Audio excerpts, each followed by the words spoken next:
Thank you, Madam President. I take the floor in explanation of vote on the resolution endorsement of the New York Declaration on the peaceful settlement of the question of Palestine and implementation of the two-state solution. We express our gratitude to you for convening this meeting and thank the co-chairs, France and Saudi Arabia, for a successful high-level international conference for peaceful settlement of the question of Palestine and the implementation of the two-state solution. This is a very important and long overdue matter. We also thank the co-chairs of the various working groups for their efforts in the build-up to and during the high-level conference in July. As we meet here today, the killings in Gaza are unabating. The genocide continues without any hope that it will soon end. The state of Israel continues to act with impunity and without fear of being held accountable. In recent days, it has extended its illegal actions by now also attacking Qatar in a blatant violation of international law, breaching the principles of sovereignty and territorial integrity, while also compromising the safeguarding of civilians as outlined in the United Nations Charter and international humanitarian law. This flagrant violation of the sovereignty and territorial integrity of the state of Qatar comes against the background of the government of Qatar playing a prominent role as facilitator to achieve a ceasefire in Gaza and the release of all hostages held by Hamas. Madam President, we note with deep concern the motion adopted by the Israeli Knesset calling for applying Israeli sovereignty over the occupied West Bank and the Jordan Valley, signaling the intention of Israel to annex this territory. This could effectively bury the two-state solution and continue with blatant violation of international law, including UN resolutions and ICJ rulings, which have given hope to the Palestinian people. This motion, together with statements such as those made yesterday by Prime Minister Netanyahu that, and I quote, "There will be no Palestinian state, this land is ours," close quote, undermines the prospect of a Palestinian state. Despite the horror that is happening in Gaza or the occupied Palestinian territories in general, we are pleased that UN member states, in their numbers, have come out in support of the call to end the atrocities in Palestine and implement the almost 80-year-old promise of Palestinian statehood. We are hopeful that the end of the occupation is within reach and the creation of a contiguous Palestine state existing peacefully and side by side with the State of Israel along the 1967 borders, with East Jerusalem as its capital, will soon become a reality.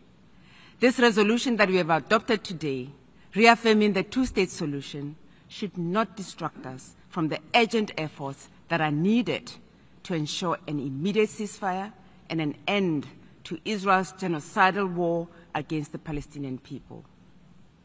We should be emboldened to act so that negotiation for a just peace can commence.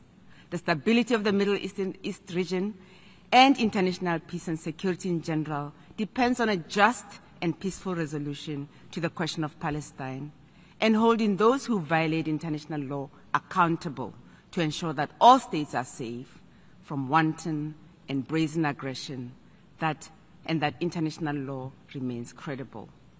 At the request of the General Assembly, the ICJ has issued an advisory opinion finding Israel's continued presence in the occupied Palestinian territory, including East Jerusalem, unlawful, and that it must end rapidly as possible. The court determined Israel's policies and practices, including its settlement expansion, land confiscation, and discriminatory legislation, violate fundamental international law principles, such as the right to self-determination and the prohibition of acquiring territory by force. The opinion also sets obligations for all states to not recognize the illegal situation and not provide aid to maintain it, and requires the UN General Assembly and Security Council to consider actions to bring the unlawful presence to an end. A year ago, this Assembly adopted Resolution A/10/24, calling on all member states to take necessary measures to implement this ICJ advisory opinion. This creates legal obligations on us, all of us, which we must adhere to. Madam President, South Africa voted in favor of the resolution today and welcomed the outcome on 5 September 2025 with a clear understanding that the outcome document, as described in this paragraph, in paragraph 42 of the declaration, was prepared under the authority of the co-chairs and is seen as their own view on the outcome of discussions, as well as proposals from the working groups, and does not preclude a more inclusive approach to negotiations towards finalizing the two-state solution and a true realization of the right to self-determination of the people of Palestine. The outcome serves as an important reference for what is required for a viable two-state solution, while not constituting a determination or prejudgment of the negotiations required to achieve this. Once again, we thank the co-chairs for this outcome document and be assured of South Africa's continued support in this process. I thank you. I thank the representative of South Africa. I give the floor now to Latvia, followed by the Islamic Republic, now to Malaysia, followed by Pakistan and Algeria.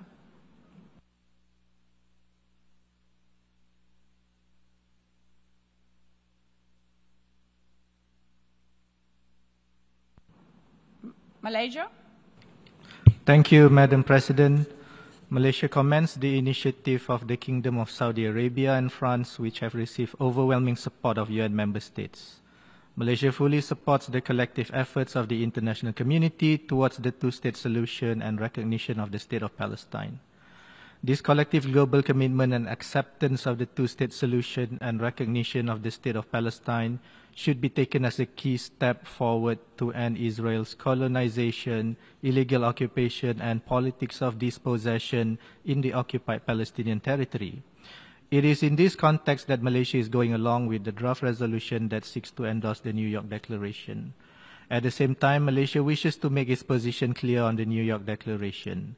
Any initiatives that seek to advance the two-state solution must not be driven only by narrowly defined or politically manipulated security concerns at the expense of the security of the Palestinians and their inalienable rights, including their right to self-determination, as well as their right to statehood. Palestinian statehood is not a reward, it is an inherent right. The realization of the two-state solution and the recognition of the State of Palestine should not be subject to any preconditions. And speaking of security, it should be enjoyed by all, certainly not just for one party or country. Malaysia has consistently called for the establishment of an independent and sovereign State of Palestine based on the pre-1967 borders with East Jerusalem as its capital, and Palestinian statehood, including its sovereignty, territorial integrity, and the right of return of millions of Palestinian refugees, all of which are guaranteed under international law and therefore must be part and parcel of the solution for it to be viable. Madam President, our efforts must be genuine and not be undertaken for the sake of political expediency in response to domestic pressures. It must be based on full respect for international law and commitment to peace, stability, and justice for all. In the implementation of the NY Declaration, its shortcomings must also be fully addressed. There must be concrete actions and commitments from UN member states with a time-bound action plan to protect and preserve the Palestinians' fundamental freedom and their right to statehood, respect the will and aspirations of the Palestinian people, guarantee security for the Palestinians, including through the immediate withdrawal by Israel from the OPT, diplomatic recognition of Palestine state, and socio-economic development for the Palestinians. Fully support the mandate and role of the UN in providing aid and development assistance to Palestine, including the indispensable role of the UN Relief and Works Agency for Palestine Refugee in the Near East, UNRWA, and ensure that Israel is held accountable for its persistent violations of international law, for the crimes of genocide, war crimes, and crimes against humanity, and galvanize efforts to deliver justice, including in the form of reparations for Palestinians. This is Malaysia's expectation. Our vote in support of the resolution today reflects our solidarity with Palestine and the international community's commitment to realizing peace, stability, and prosperity in the Middle East region. For this declaration to be meaningful, a first step is for it to bring about an immediate end to the ongoing Israel's war and atrocities in Gaza. Thank you. Do you want to watch more videos like this one? If yes, subscribe to our channel and press the bell icon next to it. We have decided to bring videos on something nobody talks about: African politics, economy, and increasing power. Thanks for watching, and until the next video, stay tuned. Tell us what you think in the comment section. Like and share the video, and subscribe so that you don't miss any of our African videos. It's the best way to support us.